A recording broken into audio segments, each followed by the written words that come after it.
지난 연말에 한 50대 남성이 심장에 갑자기 이상을 일으켜서 한 병원의 응급실로 실려왔습니다. 그래서 이 사람 살리기 위해서 응급실에 모든 사람들이 총동원이 돼가지고 심폐소생술을 하는데, 너무 급하다 보니까 누군가 이 사람의 몸을 벗기기 위해서 하다가 이 양복을 가위로 잘랐어요. 그래서 최선을 다했지만 안타깝게도 그만 이 남자는 곧 사망하고 말았습니다. 그런데 그 다음날 상복을 입은 한 여인이 이 응급실로 찾아왔어요. 그리고 그곳에 근무하는 사람들에게 소리를 펄럭 지르면서 하는 말이, 도대체 누가 내 남편의 양복을 자른 거야? 그게 어떤 양복인 줄 알아? 상상할 수도 없은 비싼 양복인데 말이야. 이렇게 소리 질렀어요. 그래서 그곳에 있는 응급실 직원들이 다 그야말로 할 말을 잃었어요. 이거는 어떤 유머 이야기가 아니라 정말 실제로 일어난 일입니다. 이 코미디 같은 사건 속에서 우리는 뭔가 뒤집어진 그런 삶의 모습을 보게 돼요. 도대체 그 양복이 몇 천만 원짜리 양복인지, 굉장히 비싼 양복이라는데 얼마나 비싼 건지 모르겠지만 남편의 생명보다 더 귀했겠냐 이거예요. 남편 생명 살리기 위해서 그 양복을 찢은 건데, 남편 죽고 난 다음에 그 양복 잘랐다고 와서 따지는 그 여자의 모습, 남편보다 양복이 더 귀하게 생각된 거예요. 그러지 않고야 이런 행동을 할 수가 없죠. 그럼 우리가 이런 이야기를 이렇게 듣게 되면은 우리와 이것이 영 동떨어진 낯선 이야기만은 아니다 이렇게 생각하게 돼요. 우리가 사는 시대는 너무나 산만한 시대입니다. 별로 중요하지 않은 그야말로 허접 쓰레기와 같은 것들이 매우 중요한 것처럼 자신을 포장해가지고 우리를 현혹시켜, 그리고 사방에서 우리의 마음을 빼앗습니다. 그래서 이것도 사고 싶어, 또 이것도 하고 싶어, 이것도 해야 할 것 같아, 이렇게 우리의 신경과 에너지를 분산하면서 여기에 우리의 시간과 재물을 투자하고 허비를 합니다. 그러다 보니까 진짜 중요한 거, 여기에 집중하지를 못해요. 진짜 필요한 것을 얻지를 못합니다. 이게 우리들의 문제예요. 여기에 마리아와 마르다의 이야기가 그것을 가르쳐 줍니다. 이 두 자매가 사는 베단이라고 하는 동네에 예수님께서 오시게 됐어요. 마르다가 자기 집으로 주님을 영접했습니다. 그리고 이 마르다는 주님을 잘 대접해 드리고 싶었어요. 그래서 평상시에 먹는 음식 그대로 내놓는 것이 아니라 정말 좋은 음식들을 좀 많이 대접해 드리고 싶었어요. 주님이 자주 오시는 게 아니니까. 그러다 보니까 빵도 새로 굽고 양고기 요리도 하고 국도 끓이고 샐러드도 하고 과일도 준비하고 막 이렇게 부엌에서 하려고 하다 보니까 생각처럼 그렇게 빨리 되지를 않는 거예요. 그러다 보니까 마음이 막 분주해집니다. 뭔지 저기서 사람들이 지금 배가 고파가지고 기다리는 것 같은데 이게 빨리 되지를 않는다 이거예요. 우리 아마 자매님들은 이해를 하실 겁니다. 이게 빨리 안 되지. 과연 이 양고기 시투가 간이 제대로 맞을까? 이 빵이 제대로 구워질까? 이제 그 마음의 분주함은 염려와 근심으로 바뀌어지는 거예요. 그러더니 그 염려와 근심이 서서히 짜증과 분노로 발전을 하게 됩니다. 이렇게 보니까 동생 마리아가 있는데 그 부엌 일을 와서 같이 해줄 수 있는 나이잖아요. 그런데 그 마리아가 뭘 하나 보니까 그 마리아는 주님 발치 아래 앉아있고 주님이 뭔가 막 진지하게 재미있게 말씀하시는데 그 주님을 바라보면서 넋이 나간 사람처럼 그 말씀에 집중하고 있는 거예요.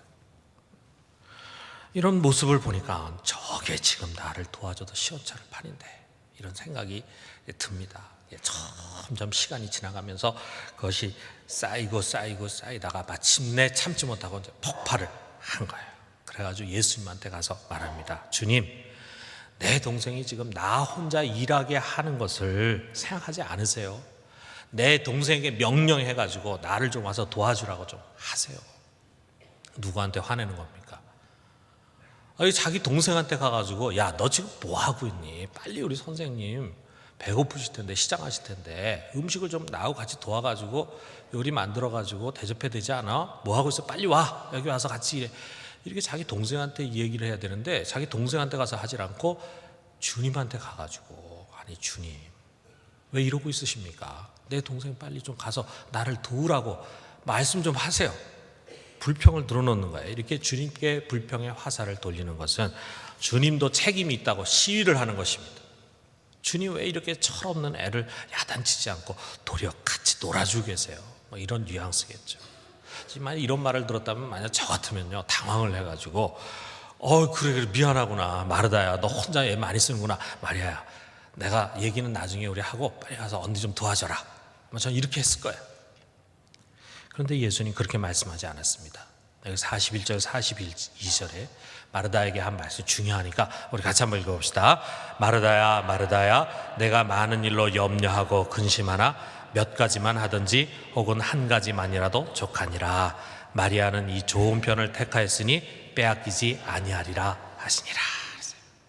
여러분 주님께서 지금 마르다가 이렇게 이리 뛰고 저리 뛰고 하는 게 자기를 위해서가 아니라 주님을 대접하기 위해서라는 걸 왜 모르겠어요. 그러나 주님은 그녀의 행위를 칭찬하지 않습니다. 내가 나를 위해서 이렇게 수고하는구나 칭찬하신 것이 아니에요. 이것을 하기 위해서 막 마음이 분주해하고 또 많은 일, 많은 음식을 준비하기 위해서 염려하고 근심하는 것, 이것이 오히려 그녀의 문제였다는 것을 주님은 지적하십니다. 그런 많은 음식이 필요한가? 그것이 주님을 기쁘시게 할 수 있는 일인가? 마리아의 눈높이에서 보면은 예 그렇습니다. 마리아는 주님께 이렇게 많은 음식을 자기가 정성껏 정말 요리 솜씨를 다 발휘해서 차려드리면 주님이 그걸 먹으시면서 막 기뻐하시고 칭찬해 주실 것이다. 이것이 주님을 참 대접하는 길이다, 섬기는 길이다 이렇게 생각을 한 거예요. 그러나 주님은 노였습니다. 주님의 눈에 그건 불필요한 것이었어요. 정말 필요하고 중요한 일은 하나였습니다. 여기 42절에 몇 가지만 하든지 혹은 한 가지만이라도 족하니라 이렇게 번역이 되는데요. 이 번역 지금 이렇게 번역된 성경이 없습니다. 이거 바른 번역이 아니라 정확한 번역은 바로 이런 겁니다. 그러나 꼭 필요한 것은 한 가지니라. 이게 바른 번역이에요. 그러나 꼭 필요한 것은 한 가지니라 이 말씀이에요. 한 가지만 있으면 된다. 그런 말씀은 또 여러분이 오해하시면 안 됩니다. 일품 요리만 하면 된다. 뭐 이렇게 반찬 많이 하고 뭐 국도 하고 뭐 일품 요리만 해라. 딱 한 가지면 나는 만족한다. 그런 뜻이 아니에요. 여기서 주님께서 말씀하시는 이 한 가지라는 것은 한 가지 음식을 뜻하는 게 아닙니다. 한 가지만 있으면 된다. 한 가지만 필요하다. 그게 뭐냐? 주님이 하시는 말씀에 귀를 기울여 듣는 거. 이거 하나면 된다 이거예요. 그런데 이 마리아의 눈은 주님의 눈높이와 같은 눈높이였어요. 바로 주님의 이 마음과 똑같은 마음을 갖고 지금 그녀는 주님의 발치에서 말씀을 경청하고 있습니다. 이 좋은 것을 마리아가 택했는데 주님이 이것을 빼앗을 이유가 없는 거죠. 자, 여러분 이 주님의 마음을 이해하실 수 있겠어요? 그래도 여러분 마음속에는 아유 그래도 주님이 마리아도 잘했는데 말에 좀 칭찬도 좀 해주시고 이렇게 하지 하는 생각이 있을지 모르겠는데 제가 겪었던 예를 하나 들도록 할게요. 제가 우리 집사람하고 제가 독일에 있을 때 어느 성도 집을 이제 방문을 했습니다. 신방을 한 거죠. 근데 보통 독일에서는 저녁 때 다들 직장을 다니니까 저녁 때 신방합니다. 그리고 저녁 때 신방하면은 꼭 식사를 해야 돼요. 만약에 식사를 하지 않고 이렇게 오거나 그러면 굉장히 섭섭해합니다. 뭐 자주 신방할 수 있는 게 아니니까. 그래서 이제 어느 가정을 신방을 이제 저희들이 하기로 약속을 했는데 저희가 그 가정을 가기로 한 거는 주일날 자꾸 빠지는 거예요. 주일 예배를 자꾸 빠져. 그래서 저희들이 생각할 때 지금 뭐가 영적으로 문제가 있구나. 가서 좀 예배도 드리고 이렇게 하면서 또 격려도 하고 이렇게 하면서 좀 신앙을 다시 좀 이렇게 끌어올려야 되겠다. 또 무슨 일이 있는지 한번 들어보기도 해야 되겠다. 이런 생각을 가지고 이제 저희들이 그 집을 갔어요. 그래서 저희들이 정시에 도착해서 배를 누르니까 나와서 맞아주는데 딱 들어갔는데 뭔가 분위기가 어수선해요. 보니까 부엌이 막 음식들이 막 널려져 있는데 지금 막 부지런히 막 음식을 막 하고 있습니다. 정신없이 하고 있어요. 하다가 이제 문을 두들기니까 저희들 열어준 거예요. 그리고 이제 응접실에 가서 저희들 앉아 있으라고 하고 또 재빨리 또 부엌으로 갔습니다. 막 음식을 해요. 남편은 어디 있나 보니까 저 마당 뜰에 있는데 거기서 불을 피우고 있어. 목사님이 그릴을 좋아하시니까 그릴로 좀 대접을 해드려야 되겠다 해가지고 지금 막 불을 막 피우고 있습니다. 근데 저희는 예배를 드리고 싶었어요. 그래서 자, 이제 그만들 하시고 와서 예배 드립시다 불렀습니다. 그래서 부부가 왔어요. 근데 예배 드리는데 두 사람의 마음이 온통 부엌하고 불에 가 있어. 그래가지고 자, 찬송가 부릅시다 찬송하는데 부엌에서 뭐가 막 끓는 소리가 나니까 잠깐 일어나더니 가가지고서 뭘 끄고 옵니다. 국이 끓었던 거죠. 그래서 그걸 끄고 오는 거예요. 설교를 하려고 하는데 남편이 일어나더니 수술 좀 놓고 가야 되는데요 해가지고 수술 놔야지 불이 계속 붙으니까 수술 놓고. 그러니까 이 사람들은 주가 뭐냐면 저희들을 잘 대접하고 먹이는 거예요. 그리고 부가 뭐냐면 예배를 드리는 거예요. 저희들은 먹으러 간 게 아니에요. 진짜 저희들은 영적인 지도자로서 목자로서 이들의 영혼을 좀 예배를 통해서 바르게 회복시켜야 되겠다, 그런 마음을 가지고 갔는데 이 사람들은 지금 마음이 콩밭에 가 있는 거예요. 그게 우리를 좋게 하는 것으로 착각하고 있는 거예요. 그래서 저는 막 그렇게 얘기하고 싶더라고요. 밥 안 먹어도 좋으니까 예배 좀 바르게 드립시다. 당신들 영혼이 병들어 있어요. 병들어 있어요. 아마 주님이 마르다 속에서 본 것이 이런 것이 아닐까 생각을 합니다. 정말 주님이 무엇을 귀하게 여기고 무엇으로 기뻐하는지를 읽지 못하는 것입니다. 근데 여러분, 우리가 오늘날 이렇게 살아가면서 보면은 대부분이 마르다의 길을 가기가 쉬워요. 많은 일로 너무 산만해져 있어요. 갖고 싶은 것이 많고 하고 싶은 일이 참 많습니다. 우리가 그냥 조용히 혼자서 할 수 있는 게 아니고 뭐 TV를 켜거나 신문을 보거나 그렇지 않아도 집으로 백화점 이 카탈로그가 계속 날라오는 거예요. 그래서 이게 너무 좋은 물건이고 싼 물건이니까 이걸 좀 사세요 하는 광고의 소리들이 끊임없이 우리들에게 찾아옵니다. 재미있고 흥미로운 것들이 널려 있어요. 옛날 농촌 사회, 목가적인 사회 속에서는 상상할 수 없는 그런 수많은 우리의 시간을 빼앗을 수 있는 다양한 것들이 우리 주위에 널려져 있습니다. 누구 집에 가서 방문을 해보면은 너무 이렇게 한 것이 참 좋으니까 나도 집에 가서 저렇게 해야 되겠다. 이제 일거리가 하나 생기는 거죠. 돈이 좀 생기면은 집을 다 뜯어 고치고 싶어 합니다. 다양한 취미와 문화생활을 누리고 싶어 합니다. TV에서는 온갖 문명의 이기들을 우리 속에 쏟아붓습니다. 그리고 끊임없이 유혹합니다. 너도 해봐. 좋아. 참 좋아. 자, 우리가 이런저런 것에 기웃거리면서 이것을 소유하고 싶고 저것을 갖고 싶으면서 우리 삶은 더 바빠지는 거예요. 처음에는 그것이 참 하고 싶다라고 하는 것으로 시작을 했지만 점점 시간이 지나면서 이제는 해야 한다라고 하는 일이 되고 마는 거예요. 해야 할 일들이 우리 속에 수없이 쌓여져 가면서 우리는 정말 시간이 없는 사람이 되고 맙니다. 그리고 거기서 오는 피로감, 그것으로 인해서 늘 신경이 예민해져 있어. 그리고 그런 것들이 다 우리 속에 염려와 근심을 만들어 갑니다. 그리고 그러한 염려와 근심이 많은 가운데 뭔가 마음이 혼탁해져 있는 가운데 내리는 결정은 그야말로 후회투성이들이에요. 시간이 지나놓고 보면 내가 왜 그렇게 결정했을까? 내가 왜 그렇게 판단했을까? 후회하고자 하는 일들이 너무 많아요. 조지 팍스라는 사람이 이렇게 말해요. 사업의 정신을 뺏기고 거기에 발목 잡힐 위험과 유혹이 당신에게 있습니다. 그래서 하나님의 일을 할 수 없게 됩니다. 결국 내 사업하고 외치면서 당신의 정신은 삶을 위해서 그것을 지배하는 것이 아니라 삶을 속으로 들어가 지배를 받게 될 것입니다. 삶을 지배하는 것이 아니에요. 삶의 지배를 받습니다. 삶을 앞에서 끌고 가는 게 아니에요. 삶에 의해서 내가 끌림을 당하고 그리고 뒤에서 밀려가는 대로 그냥 나의 의지와는 상관없이 끌려다녀, 쫓겨다녀. 더 큰 문제가 뭡니까?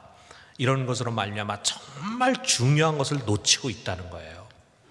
꼭 필요하고 정말 가치 있는 것이 내 삶에서 하찮은 일처럼 뒷전으로 밀려요.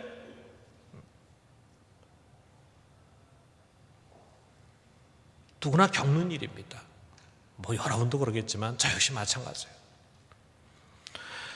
저뿐만이 아니라 우리가 성경에 보면은 훌륭한 믿음의 인물들도 종종 이런 함정에 빠졌어요. 우리가 다윗의 시를 한번 보면요, 시편 39편 6절에 보면은 다윗이 이렇게 고백합니다. 진실로 각 사람은 그림자같이 다니고 헛된 일로 소란하며 재물을 쌓으나 누가 거들는지 알지 못하나이다. 이게 남 얘기만 하는 게 아니에요. 다윗 자신도 살아가다 보니까 막 헛된 일은 너무 바쁜 거예요. 여기저기 쫓아다니면서, 그리고 재물 쌓으려고 하는 그런 욕심이 자기도 모르게 생겨. 그래서 재물을 쌓지만 누가 가지런지 알지 못해. 왜 이런 고백합니까? 다윗이 죽을 병에 걸렸거든요. 죽을 병에 걸려서 죽음을 자기 앞에 의식하면서 자기의 삶을 돌아보니까 아니라 이거죠. 그 자리에서 그는 정말 자기 인생에 무엇이 중요한지, 자기가 무엇을 보면서 살아야 할지를 깨달았어요. 그래서 그 다음 절 39편 7절에 이렇게 고백합니다. 우리 같이 한번 읽어봅시다. 주여, 이제 내가 무엇을 바라리요? 나의 소망은 주께 있나이다. 여러분, 죽음의 병까지 가서 이걸 깨달아서는 안 됩니다. 다 늙은 다음에 이것을 깨달아서는 안 됩니다. 오늘 여기서 우리 주님의 말씀을 진지하게 받아들여야 합니다. 주님 말씀하셨어요. 그러나 꼭 필요한 것은 한 가지뿐이다. 그 한 가지만 있으면 된다. 한 가지. 그 한 가지만 내가 바르게 가지고 있으면 나는 나의 삶을 지배할 수 있어요. 나는 올바른 결정을 내릴 수 있어요. 나는 정말 꼭 필요한 것만을 취해서 살 수 있어요. 내 인생과 시간을 허비하지 않고 살 수 있어요. 그 한 가지가 뭡니까? 여기 마리아가 선택한 거예요. 주님의 말씀 앞에 서는 것입니다. 이 좋은 편을 선택해야 합니다. 주님 말씀 앞에 서는 거, 그게 어떤 건가? 그래서 키에르케고르라고 하는 덴마크 유명한 신학자가 있는데, 그가 마태복음 6장 33절을 가지고 고민한 내용이 있는데 참 좋아요. 여러분 잘 아시죠? 너희는 먼저 그 나라와 그 의를 구하라. 그러면 이 모든 것을 너에게 더하시랴. 이 말씀을 붙들고 그가 일종의 큐티를 한 거죠. 그 내용이 이런 겁니다. 너희는 먼저 하나님의 나라와 그 의를 구하라. 이건 무슨 뜻일까? 이 말씀에 의거할 때 나는 무엇을 해야 할까? 내 재능과 능력에 알맞는 직업을 구해서 세상 속에 영향력을 발휘할까? 아니야. 먼저 하나님의 나라와 그 의를 구해야 돼. 그러면 내 전 재산을 다 팔아서 가난한 사람들에게 나눠줄까? 아니, 이것도 아니야. 먼저 하나님의 나라와 의를 구하라고 했어. 그러면 이 가르침을 전하러 세상으로 나갈까? 이것도 아니야. 먼저 하나님의 나라와 의를 구해야 돼. 그렇다면은 어떤 의미에서는 내가 할 일이 아무것도 없는 게 아닌가? 그렇다. 분명 어떤 의미에서 그것은 무다. 하나님 앞에서 무가 되는 것, 침묵하기를 배우는 것, 이 침묵 속에 시작이 있다. 여러분, 우리가 먼저 하나님의 나라와 그 의를 구하라라고 하는 것은 내가 하나님을 위해서 무엇을 하라고 하는 말이 아닙니다. 먼저 그 무엇을 하기 전에 무엇을 계획하고, 그리고 그것을 액션으로 옮기고 헌신하고 이렇게 하기 전에 먼저 나를 다 내려놓으라는 거예요. 입의 말도 스톱하고 침묵하라는 거예요. 그리고 뭐랍니까? 먼저 하나님의 말씀에 귀를 기울이라는 거예요. 먼저 내 말을 들으라는 겁니다. 먼저 내가 너를 위해서 행한 것이 무엇인지를 알라는 거예요. 그것을 깨달은 거예요. 믿고 그것을 받아들이라는 거예요. 그가 하시는 말씀에 경청하라는 겁니다. 우리 하나님 보이지 않지만 그럴 것 같아요. 내가 말 좀 하자 그러는데 여러분과 나는 하루 종일 그걸 들을 생각을 안 해요. 자기 일에 골몰해, 자기 하고 싶은 말에 골몰해. 들으려고 하질 않습니다. 하나님은 자기의 뜻을 우리에게 가르쳐주고 싶고 이야기해주고 싶어. 그게 우리가 살 수 있는 길인데, 그게 우리가 구원받을 수 있는 길인데 그걸 들으려고 하질 않아요. 그리고 자기 힘으로 자기 의지로 무엇을 하려고 하는데 하나님 보실 때는 너무나 안타까워. 너희는 먼저 그의 나라와 그를 구하라. 우리를 내려놓고 침묵하고 말씀 듣는 데서부터 우리의 경건은 시작이 되는 것입니다. 여러분, 여기 집중해야 합니다. 여기 집중해야 합니다. 여기에 우리의 최우선을 두고, 우리의 시간을 최우선 순위로 여기에 두고 여기 집중해야 합니다.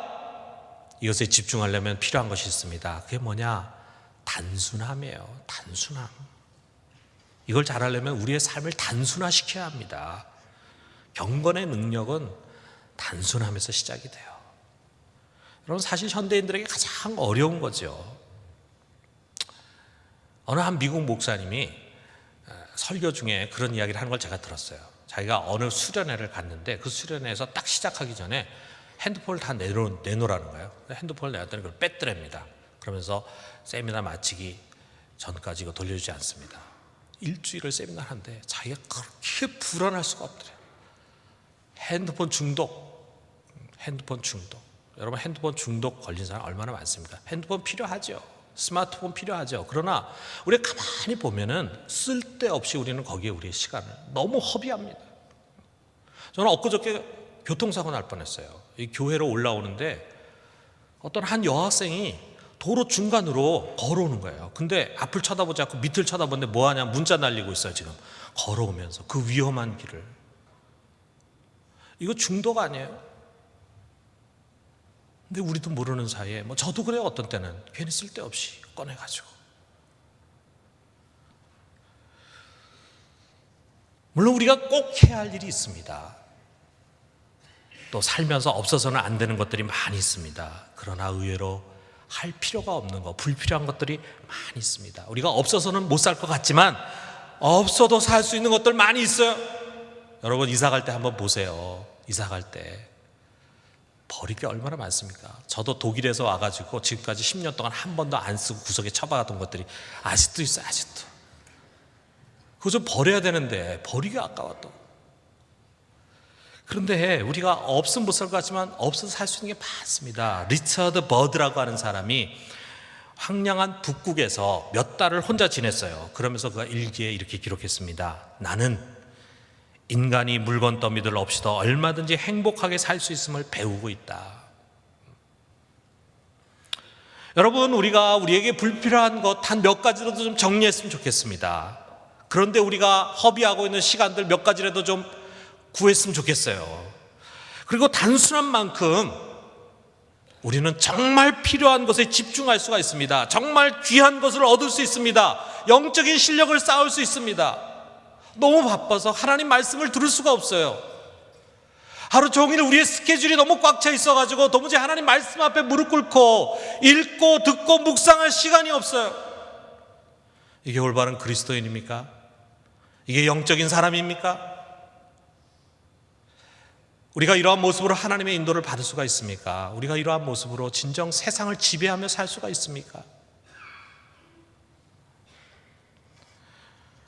여러분, 징기스칸 아시잖아요. 세계를 지배한 징기스칸, 아시아 사람인데 유럽 전체를 다 점령한 것은 아니지만 동유럽을 점령했어요. 유럽 군대도.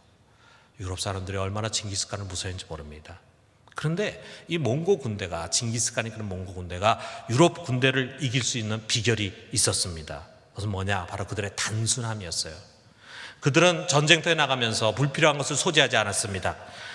그들은 먹는 양식도, 일단 전쟁에 나가면은 때로는 며칠, 몇 주일, 몇 달을 전쟁해야 되는데 양식이 필요하잖아요. 근데 그 양식을 어떻게 했느냐? 고기를 말렸어요. 육포를 만들었습니다.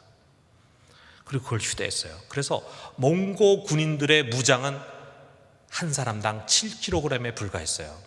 이에 반해서 몽고군과 싸우는 유럽 군인들의 무장은 한 사람당 그의 10배가 넘는 70kg였습니다. 여러분 생각해 보세요. 7kg의 무장을 하고 말을 타고 달리는 사람과 70kg의 무장을 하고 말을 타고 달리는 사람이 같겠어요? 그렇기 때문에 몽고 군인이 유럽 군인보다 7배 빨랐다는 거예요. 이기지 않을 수 없는 거죠. 그들의 단순함에서 오는 기동력, 그것이 바로 그들의 승리의 비결이었습니다. 여러분, 우리의 산만한 삶을 좀 정리합시다. 오늘 우리가 한번 우리 자신을 돌아봐요. 그리고 마리아처럼 주의 발치에 앉아서 하나님 말씀 경청합시다. 여기에 우리 살 길이 있어요. 여러분, 이 가을에 우리가 풍성한 말씀의 잔치를 벌립니다. 또 귀한 강사를 모시고 평상시에 제가 주일날 하는 말씀 듣지만 또 이렇게 특별한 강사를 통해서 말씀을 들을 때 하나님 주시는 은혜가 있어요. 그런데 여러분, 혹시 이러한 말씀을 들을 만한 시간이 없이 여전히 바쁘지는 않습니까? 이 집회에 참석하지 못할 만한 이유가 10가지 넘는 건 아닙니까? 어떻게 보면 그것이 바로 여러분의 경건과 영성의 수준이고 실상일지도 모릅니다. 아닙니다. 여러분, 다 내려놔야 합니다. 한번 내려놔 봐요. 오히려 그것이 사는 길입니다. 사는 길은 우리가 예수님 앞으로 나오는 거예요. 그의 발치 아래 무릎을 꿇고 그의 입에서 나오는 것을 듣는 것입니다. 바로 거기에 여러분과 내가 살 수 있는 길이 열릴 것입니다. 이 한 가지가 진짜 필요한 것입니다. 여러분, 이 좋은 것을 택해서 은혜를 누리시기를 주님의 이름으로 축원합니다.